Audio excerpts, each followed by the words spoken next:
మలయాళ industry నుంచి ఈ మధ్యకాలంలో వస్తున్న ప్రతి సినిమా భారీ సక్సెస్ని అందుకుంటోంది. అందులో సూపర్ స్టార్ మోహన్ లాల్ నటించిన లేటెస్ట్ మూవీ ఎల్2 ఎంపురాన్, గతంలో వచ్చిన లూసిఫర్ మూవీకి సీక్వెల్గా ఈ మూవీ వచ్చింది. దీని తర్వాత ఎన్నో సినిమాలు వచ్చాయి, కానీ ఆ సినిమాలు హిట్ అయినా అంతగా కలెక్షన్స్ అయితే మాత్రం వసూలు చేయలేకపోయాయి. ఇన్నాళ్లకు ఆ సినిమాకు సీక్వెల్గా వచ్చిన ఎంపురాన్ మూవీ రికార్డులను బ్రేక్ చేస్తోంది. మార్చి 27న ఈ మూవీ థియేటర్లలో రిలీజ్ అయింది. లూసిఫర్కి క్లైమాక్స్ నుంచి ఈ సినిమా కంటిన్యూ అవుతుంది.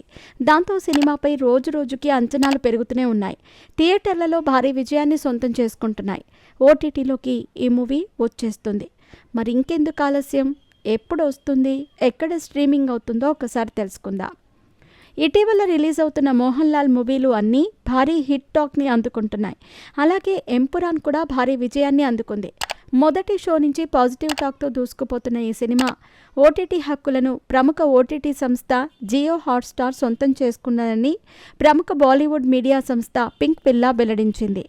జియో హాట్స్టార్లో మలయాళంతో పాటు తెలుగు, తమిళ, హిందీ, కన్నడ వంటి 5 భాషల్లో ఎల్2 ఎంపురాన్ ఓటీటీ స్ట్రీమింగ్ కానుంది.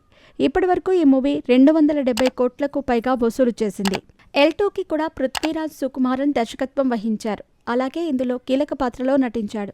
దీనికి సంబంధించిన ట్రైలర్, టీజర్ మూవీపై భారీ అంచనాలను క్రియేట్ చేశాయి.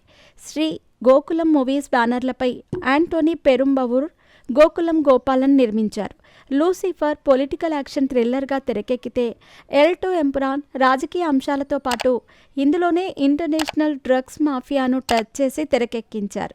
ఐయుఎఫ్ పార్టీలో సమస్యలన్నీ సద్దుమణిగించిన స్టీఫెన్ నెడుంపల్లి అజ్ఞాతంలోకి వెళతాడు. పార్టీ పగ్గాలు, అధికారం చేతికొచ్చిన తర్వాత జతిన్ రామ్దాస్ భారీగా అవినీతి చేస్తాడు. తను చేస్తున్న అవినీతి పనులను తన సోదరుడు అడ్డుకుంటాడా లేదా అన్నది ఈ మూవీ స్టోరీ. థియేటర్లలో ప్రస్తుతం సక్సెస్ఫుల్ టాక్ని అందుకున్న ఈ మూవీ ఓటీటీలో ఎలాంటి టాక్ని సొంతం చేసుకుంటుందో చూడాలి. భారీ యాక్షన్ కథతో వచ్చిన ఈ మూవీ ఘన విజయాన్ని అందుకుంది. దాంతో సినిమాను ఓటీటీలో చూసేందుకు ఆసక్తి కనబరుస్తున్నారు. ఇక్కడ కూడా సక్సెస్ టాక్ను సొంతం చేసుకుంటుందనే టాక్ వినిపిస్తోంది. ఇక మోహన్ లాల్ కొత్త సినిమాలో నటిస్తున్నాడు. త్వరలోనే దాని గురించి కూడా పూర్తి వివరాలు తెలిపే అవకాశం ఉంది.